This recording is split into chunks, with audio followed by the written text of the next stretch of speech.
It's your girl, Liz. We're here for another book review on a book that I have in my hands. Yeah. If you haven't noticed, we are in a new location because I actually have an office. It's not a closet anymore. I have an office. Look at this professional. In a professional setting, we have an office with an office desk and an office stitch and office pictures. Yeah. But don't worry, we're going to have shelves and lights and YouTuber things all over the wall soon enough. What? I need to get those somewhere. I gotta figure out how to get YouTube stuff. Blah.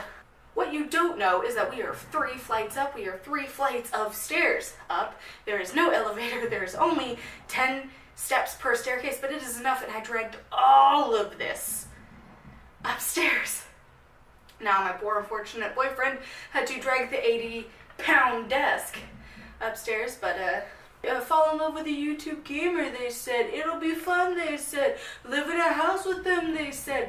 They did not know how heavy all of that shit is. I thought all of my stuff was heavy because books, clothes, wigs, stuffed animals, like all of my stuff, I was like, oh man, it's gonna be heavy as no other to get up 3 flights of stairs. And then he comes up and he was like, here are my 7 tubs of games and consoles and stuff. Can you help me bring them upstairs? Y'all, it was a trip. Back to the actual point of this video, which is a book review. Now, once a month I want to try and do clearance book reviews, which is where we go to my favorite section of a bookstore and pick up a book that is on clearance and read the book to see if it's actually worth being on clearance, if it should have been put on clearance sooner, or if it should still be full price. Now this, The Diary of a Haunting by M. Verano. It's bargained at $3.97. I think full price was like $11 something. I don't want to pull on the sticker and rip the book because it's kind of cool looking as it is. I don't usually read horror, except for Stephen King. So maybe I only read horror on a special case basis.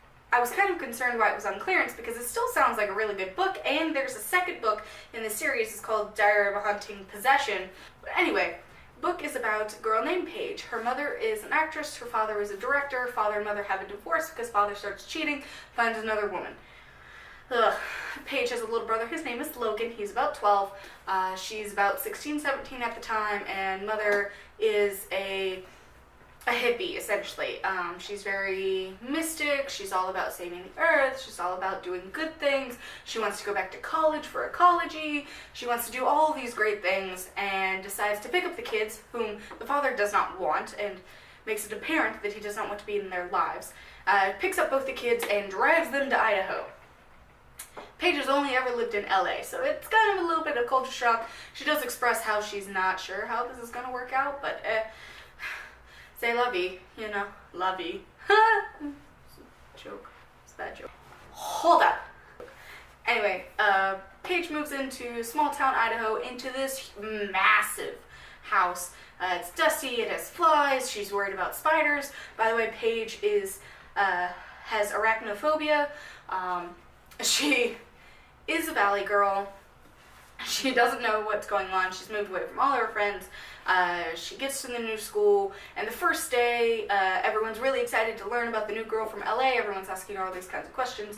She talks to just about everyone and smiles just about everyone. Second day, realizes that was a faux pas because the main, popular lady or popular girl in the school, turns out she was smiling and laughing and joking at her boyfriend, and so now she's kind of exiled from the group, having only been there 24 hours, and her sort of heart breaks a little bit because now she is exiled, she doesn't have any friends, she's in a new house, she doesn't have any correspondence with anyone from her old life. Her dad obviously doesn't want her, she knows that, she feels it, she feels bad because her brother doesn't quite know it yet. And she has a lot of mixed feelings going around everything, and to top it all off, the house feels off. She just feels weird in the house. The flies are only at the front door instead of coming in, they're only at the front door. The house has this weird feeling to it when she goes into her brother's room. It has this horrible, just buzzing sound, and it hurts her teeth. And she goes around the house all the time, and it just feels off. What? So throughout the book, she does, learn that something else is going on with the house, and somehow a cult from like 50 years ago tends to reappear its face. It keeps coming up and popping up in conversation and in things about the house, and what? The guy who used to live in this house was the cult leader of the local mail service taking over the city cult. What? And he is really creepy, and things about him just don't add up, and so she's not only dealing with the mystery of why the cult was there, how it happened, why it ended so suddenly, and why he disappeared out of nowhere, and then why the house just keeps getting weirder. Cell service is really spotty, double text, triple text, garbled text, losing phone calls and stuff like that. She's starting to lose sleep a lot, but her brother starts walking around at night. Things just get weirder and weirder as the days go on. And she's trying to figure out what is going on with also not losing her mind. And she ends up becoming friends with Chloe, who is the local goth girl, who's also a little weird. She was like, I'm already weird. Might as well have the weird friend. Things about this book. It is written in journal style, so if you're not a fan of things in first person journal style, this is not the book for you. It is journal style from front to back. Some chapters are like 2 paragraphs long, some chapters are 4 pages long, some entries are back to back, some entries are days apart.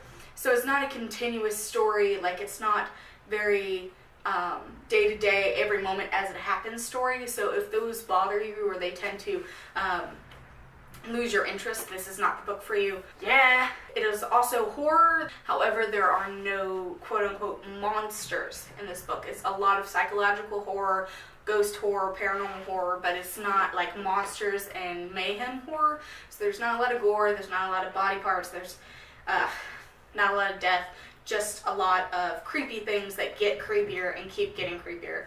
Also, a thing. Paige is a Valley girl. She is from LA, she's got the voice. You can tell from the first page that she's got this preteen prep, high school, all I like is my cell phone and my friends, and I just want to go have coffee and sit down and talk with people for a couple of hours attitude. She is that stereotype on the first page. She stays her normal LA Valley girl self throughout the whole book. But the thing is that it didn't piss me off. Usually Valley Girl narratives really piss me off because they keep someone like 1D. They make her all about makeup, all about her cell phone, all about friends and popularity and nothing else, and they never give her anything else. But Paige is realistic. She has depth. She has conflicted feelings about her father, even more about her brother. Her mother is a whole other thing that she's trying to understand how to work with. Tidbits of angst and fights about them, and then they go to loving each other and they're talking, and she's a 3D character. She's fully fleshed out. You get a real feel for her by about the 5th, 6th entry, and then as the book goes on, you see so much more of her, so much more of her mentality, the way she feels, how she reacts to things. She is a fully fleshed out character.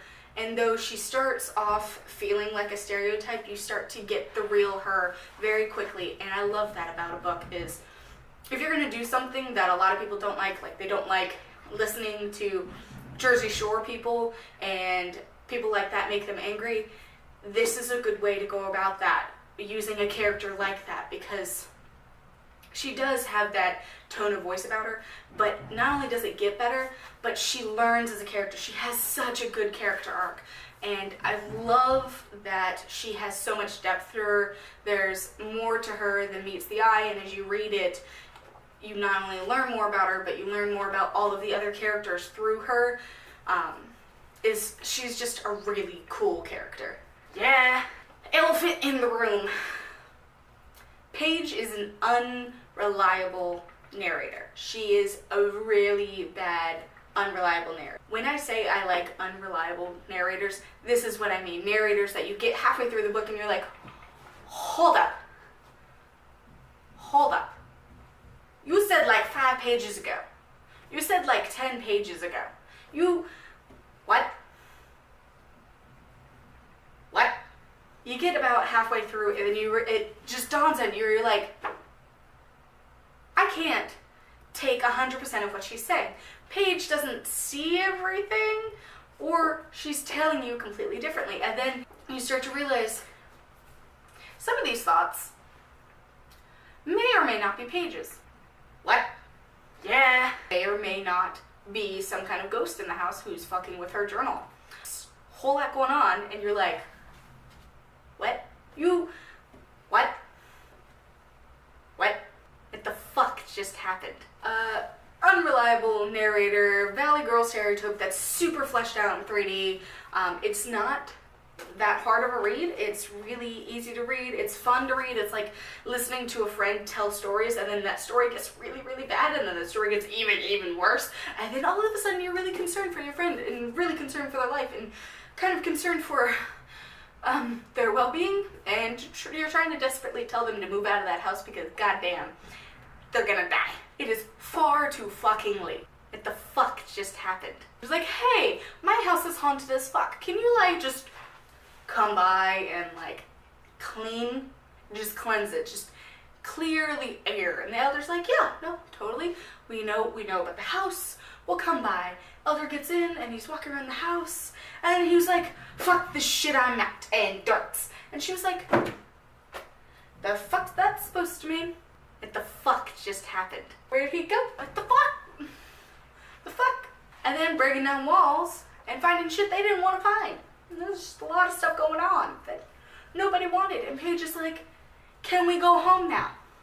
Mom, can we go home now? We had a box of veggies fall from the fucking ceiling.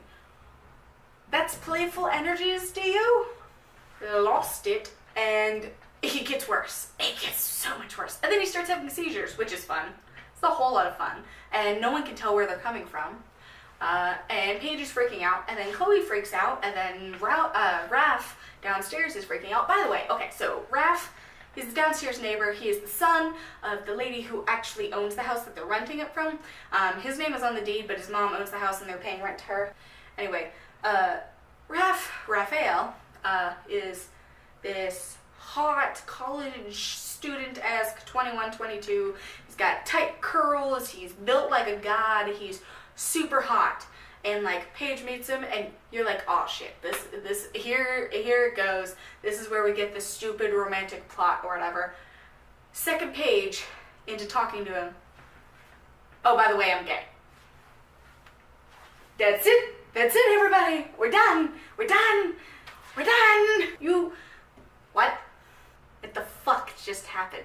It was the funniest shit ever because it made fun of the whole YA every time you've got to find a guy to fall in love with trope that like every YA novel has. Though I love it sometimes when it's done properly. This one, it was hysterical because he's like, you really don't have anything to worry about with me. I'm gay. And she was like, oh, and he was like, I'm just kidding. She was like, oh, thank God. He was like, no, actually, no, I'm seriously, I'm gay. No, don't worry about it. And she goes, well, I mean, okay then. And never ever pushed after that. She never asks him why he's gay. She never tries to persuade him into falling in love with a 16-year-old girl. She never steps over that boundary. He was like, I'm gay, and she was like, drop wall. We good, we can be friends from here on out. Don't need to continue that conversation. It is cut and over. Quotation marks, period. Done. Yeah. And honestly, it was really refreshing to have a YA novel, especially a horror YA novel, where there wasn't any romance.